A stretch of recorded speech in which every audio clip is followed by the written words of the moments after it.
All right, I have 6 o'clock. I call this council meeting to order. Roxanne, if you'd take roll. And stand for the Pledge of Allegiance.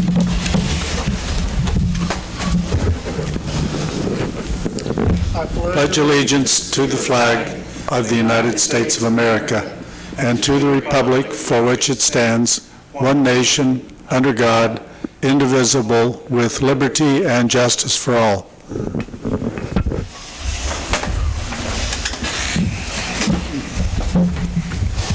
Has the council members had time to review and approval of the agenda? I make a motion we approve the consent agenda. Motion has been made to approve the agenda, not consent agenda. Oh. Do I have a second? I'll second. Motion's been made and second. All in favor? Show the voting sign. All opposed? Public comment. Persons who wish to address the City Council regarding items on the agenda may do so as the agenda item is called. Person who wishes to address the City Council regarding items not on the agenda and that are under the jurisdiction of the City Council may do so at this time when called upon by the mayor. Comments on personnel matters and matters pending in courts or with the outside tribunals are not permitted. Speakers are limited to 3 minutes. Are there any presentations for information purposes only? Seeing none, I move on. Has the council members had time to review the consent agenda? I have a few questions. On page 17, there was some vehicle maintenance on there. There were 4 tires mounted at JD's for $1,633. I was just curious why that was so high. Sanitation. Yeah, it'd be trash. And on page 23, I had Unit 46. It had vehicle maintenance on there for a pretty substantial amount. What is Unit 46? That's a trash truck, too. It's a trash truck? Okay. And then on page 29,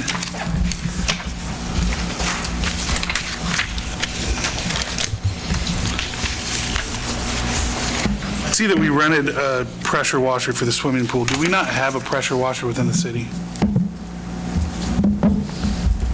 Corey, I don't know the answer to that question. I don't know that we have a bigger one, Ron. I'd have to check. Honestly, I don't know.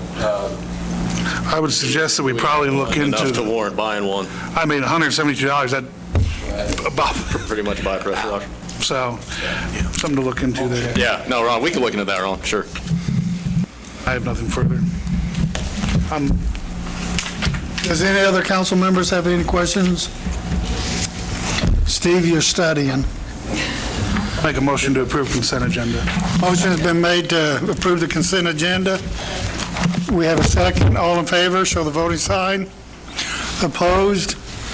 Motion passes. New business.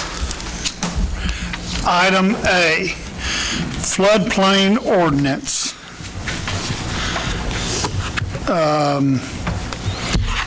Corey, you want to take that, or is that Greg? Good evening. I come to the council tonight asking you to pass ordinance 3498. Basically, that is a change for 16-1104 provisions for flood hazard reduction. It's adding 2 line items that basically just say all mechanical and heating ventilation equipment to be elevated to the same level of 1 foot above the base flood elevation. That's just added in that part of the code. The reason for the change is since in January I worked with Steve Samuelson with the Kansas Department of Water Resources, went through a floodplain audit. In doing so, I agreed to work on and signed up Iola for the community rating system. If you get enough points in this system, you can get a reduction in floodplain insurance for any residents that have to have floodplain insurance. With all the work that we did, we got enough points that the bottom level is level 9. It'll save everybody with floodplain insurance 5% insurance. That'll take effect April 1st of 2022. In doing so, we did enough work that we actually had enough points to get to level 8. But we need that one line item added to our code. That's the one thing that we were lacking, that they would allow us to be at a level 8. So if we agree to add that to it, and all that is if you have a house that's in the floodplain and everybody knows that your bottom floor has to be 1 foot above the base flood level, you can't put your heating and air conditioning and that type of stuff down in the basement where it's going to flood. They want that added in there so that even that equipment's kept 1 foot above the base flood level. So if we make that change, we turn it in, then they'll put us in at level 9 on April 1st, 2022. On October 1st, 2022, we'll be moved up to level 8, and that'll be a 10% reduction in anybody that has floodplain insurance in their premiums. So. Last line on that says, the elevation of the lowest floor shall be certified by a licensed land surveyor. Who does that fall upon? The company that I recommend all the time, because really it's the only one I know that does it, is Ag Engineering over at Uniontown. There may be others. I just really don't know. To the land, to the person in the floodplain to have that done? Yes, the city doesn't do it.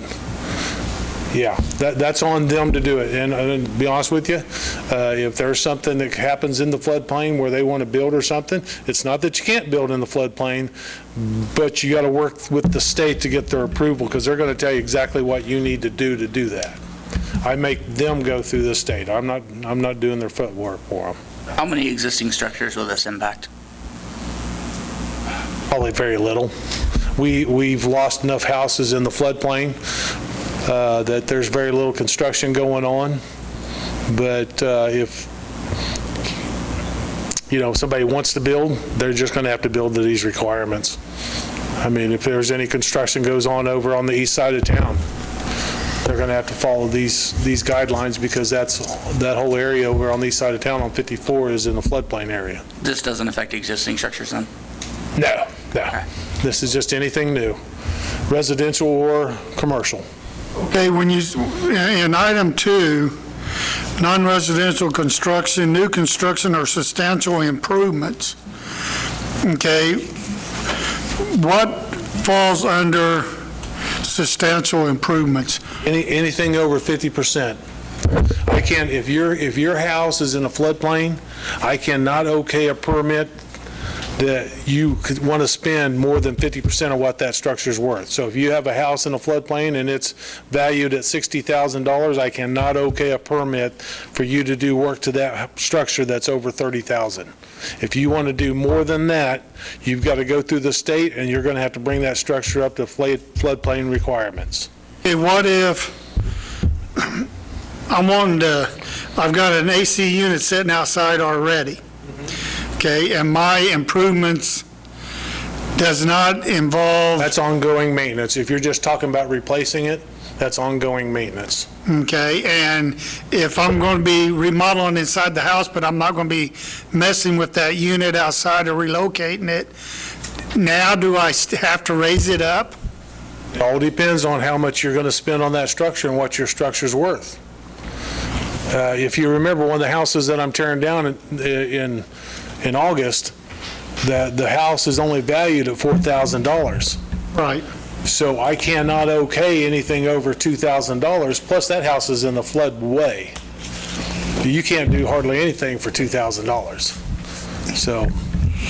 Well, I guess when I was reading over this last night and I was thinking, I guess what I was trying to find out was if I'm going to be doing some remodeling on my home, but I'm not going to be messing with the HVAC or the AC, if I'm going to have to raise that up now to get it above the The house in the floodplain. floodplain? Yes. It is? Well, I don't know where I live out on South Sycamore, if it is or not, but I'm thinking of anybody down in that south end of town where I live, if they're remodeling on their house, but they're not going to mess with the outside unit, if they would have to raise it up now. My How can answer to you anybody- would be is if you're going to spend more than 50% of what that structure's worth, you are going to have to bring it up to floodplain requirements.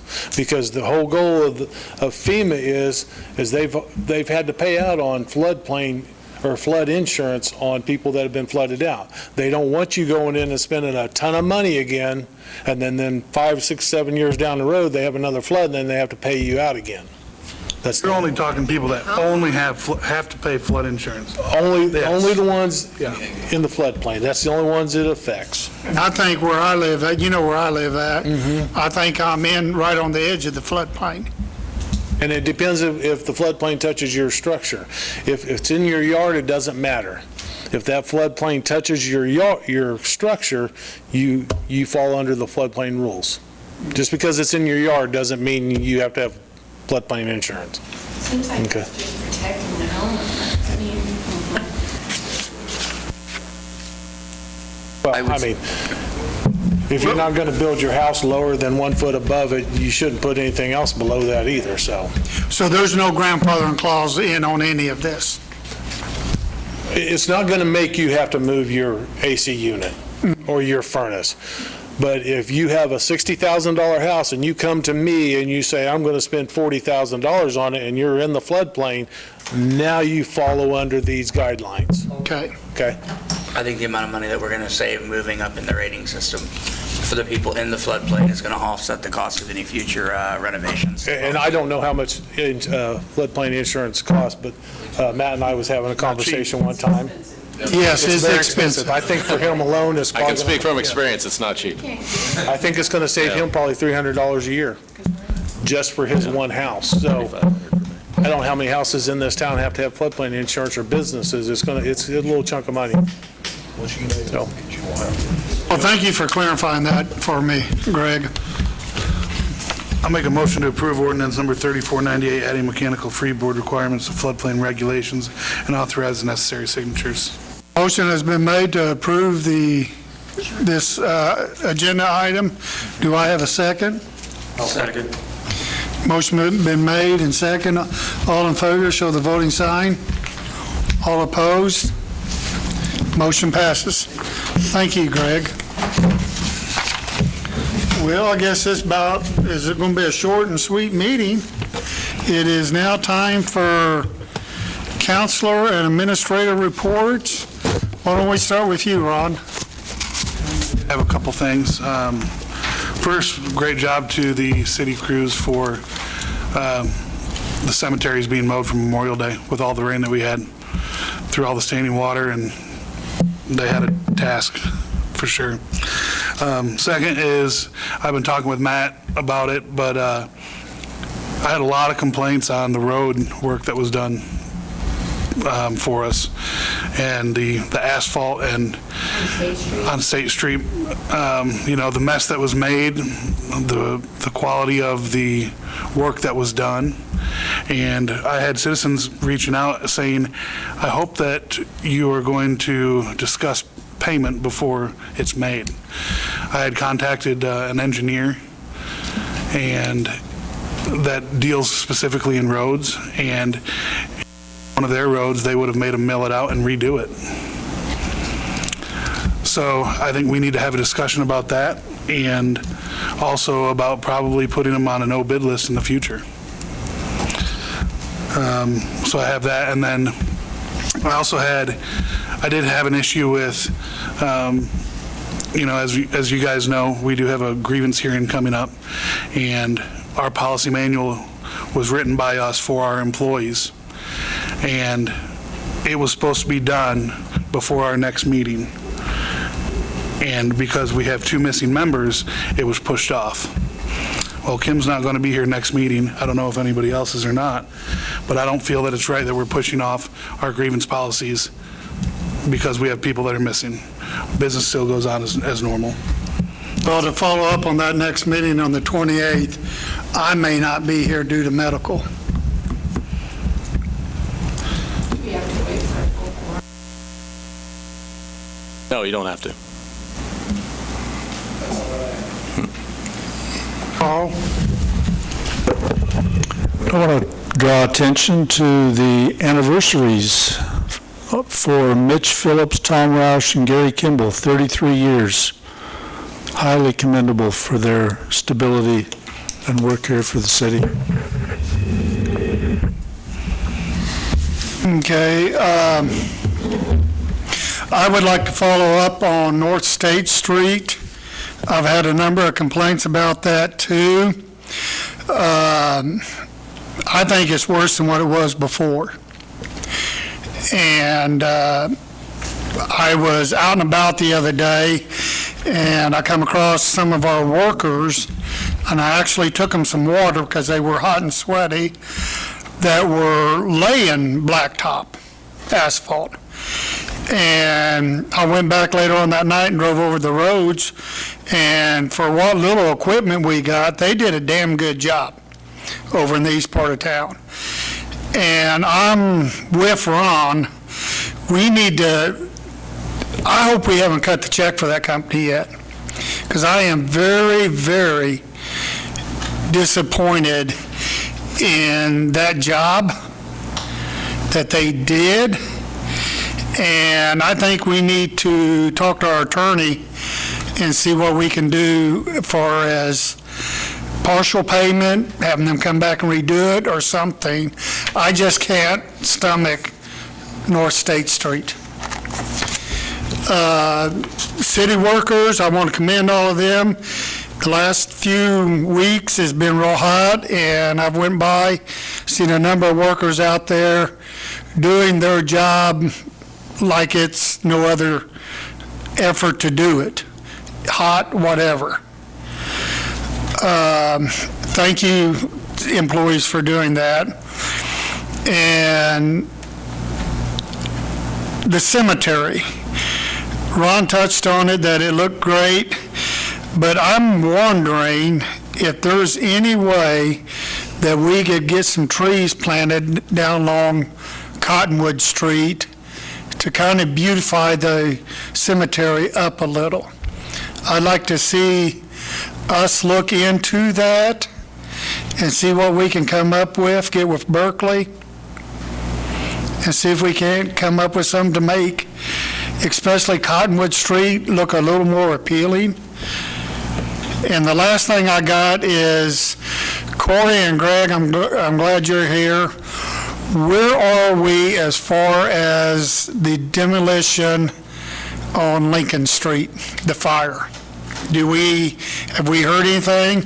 I've had a number of complaints this week about animals running in and out of that place. I just had a meeting with Breckheisen's son. I think his name's Barry. I'm terrible with names. I just had a meeting with him the end of last week on what I would okay him to do.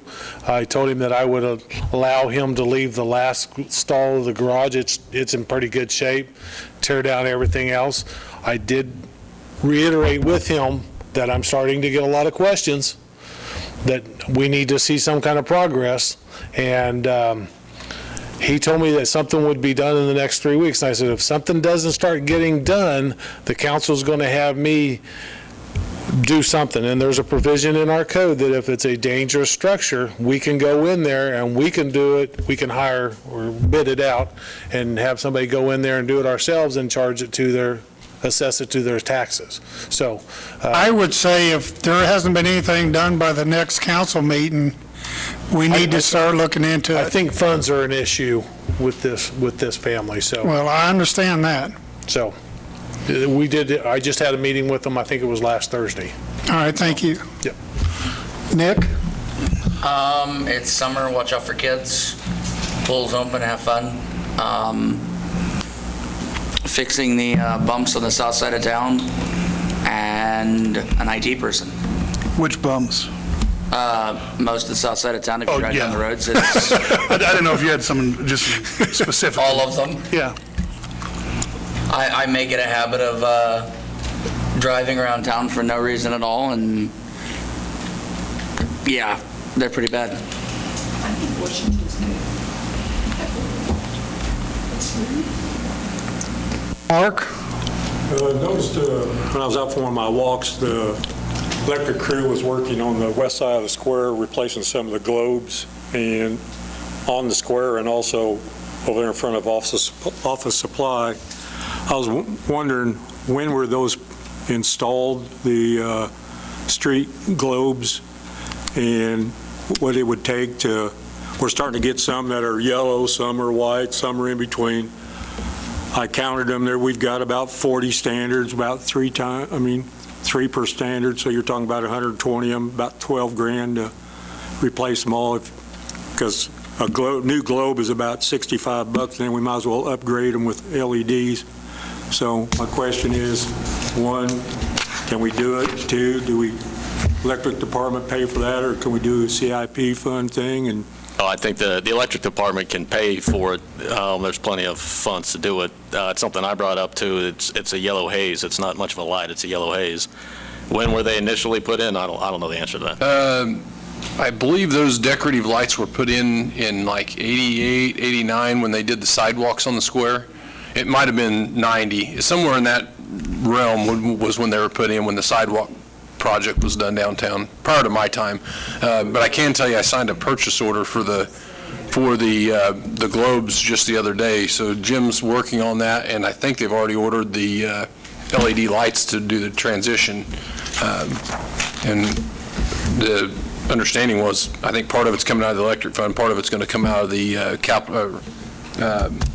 sales tax money for capital projects. would be a possibility of recycling those globes? Could, somebody use them for decorations, or instead of just trashing them? Just a thought. So, but anyway, they look nice. The white ones do, but that's all I got. Yeah. Steve? With regard to the mowing, I was noting that citizens overall seem to have done a fairly decent job staying on top of their yards with all the wet weather we've had. Appreciate the city being out during that storm. They got on top of roads that were closed, and they were out in the heart of that storm getting things cleared. And not to be a broken record, but one of the issues I'd had written down was the state of the mill and overlay. If you drive down it, there's several rough patches. Your headlights at night, you can really see a lot of rippling and washboarding effects that I think are going to be more prevalent sooner than later. The other issue with this company, there was a lot of issues with what lane did you get authorized to drive in, and I know the police got some reports of cars coming head on. They didn't do a real good job diverting the traffic. Yeah, they're complaining, and you drive down it, you'll feel the rough spots. I will give them one kudo. They did the best striping job I've ever seen. I'll say that. We did that. Did the city City do that? did that, yeah. Well, there you go. And I can tell you, they did more than what Bettis or somebody has done in the past. We've never had anybody put those little reflective markers down, and they actually took the time to put those temporaries down, which was nice, because honestly, you couldn't tell anything if you didn't have a little bit of that after they did the overlay. I'm concerned about the rough spots, and there's some areas that look like some seepage, which appears to be soft spots. So I think it needs to at least be looked at like everyone else is thinking. I know there was one point that they were actually, the paver was actually pushing water as they were paving.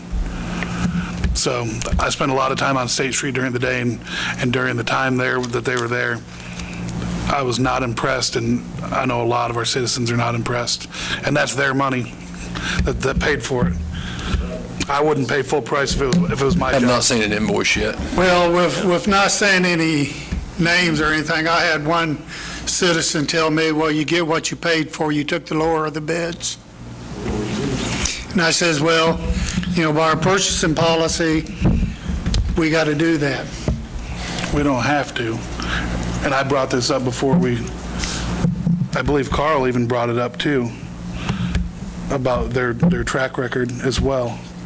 And then I brought it up again about if we could reverse the motion that we had already made for a bid for them. Kim? I want to ask, I've had a lot of complaints why the flags weren't put out Memorial Day weekend. Is that the city's job or somebody else's job? That's us. We missed it. Okay. What was that? The flags weren't put out Memorial Oh. Day weekend, and a lot of people are not happy about that. My other thing is, weren't we going to when are we starting to put the line item on the electric bill for the extra line item? No, it's not a line item, but the extra's already on there. Because about 10 people have asked me that their bill's like staying the same, and when are you going to start charging me?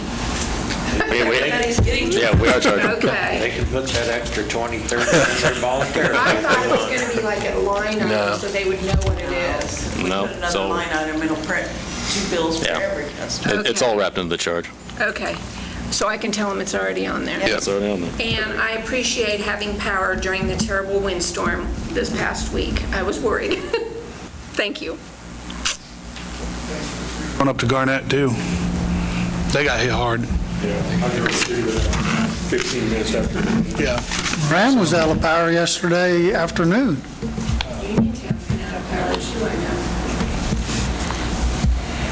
Matt? A couple items. The first one is you all are invited to tour Peerless on June 30th, which would be 2 weeks from Wednesday. I was wondering if I can get a head count now, if y'all can make your schedules that far in advance. I'll be there. Yeah, it'd be 10 a.m. at Peerless. I'll be there. I'm not available on Wednesday, that Wednesday. Tentatively, I'm going to try to be there. I'll be there, Matt. I can't even make a schedule for tomorrow. So, Yeah, I think Jonathan will be here from Thrive at the meeting on the 28th and be an invitation then. Then maybe we can get a head count at that point. But Thrive is organizing it for us. And they contacted me, and then I forwarded that information on to you all. So June 30th, if you all are available at 10 a.m. at Peerless. Then the second thing, the ARPA funds, and ARPA is American Recovery Plan Act. I don't know why it's called that. But the city's supposed to get $800,000 from that, get $400,000 by July 1st this year and $400,000 next year. And then we have until December 31st of 2024 to spend that. And as I let you all know, we have some immediate sewer needs in town. I think we're looking towards using that money to handle those issues. That's something we can do immediately. We have some some sewer mains that need to be lined, and we have some manhole covers that need to be replaced. So we're looking at doing it that. But right now, it looks like $800,000 over 2 years is going to be the city's allotment. We got a cost on those sewer lines and manhole covers yet? No, we don't. Corey, I can't. Just did a project a year ago in Seneca, and it's blanking on. We discussed it too. If we just sip the line. Yeah, and some of this, Gene, will come from Burns and Mac, since we did that master plan. They worked on that sanitary sewer survey of that like the northeast quadrant, trying to reduce that I&I, the infiltration of the water. Manhole lids were a topic, because we've got a lot of those that have the little holes that are vented. They say that will reduce it quite a bit. Didn't you do a project in Seneca that was similar to that? So we'll rely on Burns and Mac to kind of give us some numbers and help us put that together too. Okay. So is that something we're looking at starting in the fall or start next year, or when are we looking at starting that? I don't know if we can get anyone scheduled in the fall. I mean, we'll look into doing it. It might be we wait until next year to get the other 400,000 and then do one project at one time. Isn't this something you'd have to prepare a bid and have We'll do an RFP. Yeah. RFQ? or RFP? RFP probably. Depends on if we have all the information. Replacing the lids that have holes in them, is there anybody that can do a casting and plug those holes and it'd be cheaper, save us some money? Something to look into. I've never heard of it done that way. Yeah. You're talking a lot of, And I'll be honest with you, some of them need to be raised anyhow, and this is a good time to do some of that raising, especially in some of the roadways, because they'll put, I mean, they can't just slap the lid in there because a lot of the specs, or a lot of the dimensions won't work, because we looked at that some time back. The lids just have different specs with the rings, so you take the ring off, and that way we got some flexibility also to raise them in the alleys and raise them in the streets, but may not be all of them. I've never heard of that either, as far as welding them shut, or they're mostly I'm trying to think of what kind of metal that is, but I've never seen it welded before. Do you have any update on EMS? What's our plan as far as that goes? Are we just going to sit and wait, or? Wait for them to contact us. Well, the assumption is that we'd be called in for an interview of some kind. That would be their next step. When's the deadline? I mean, when do they? Are looking at being proactive and setting things up for the city if the city wants to run EMS back again.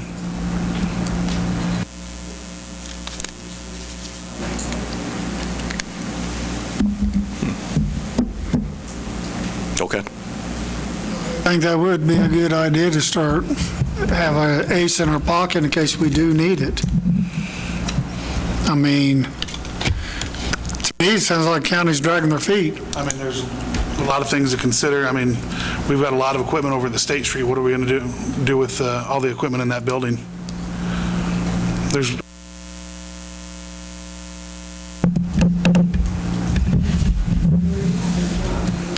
yes, they are. Anybody else have anything else this evening they would like to add? Anyone from out, the young man sitting there, or Greg? Nothing else? Keep grass out of the streets.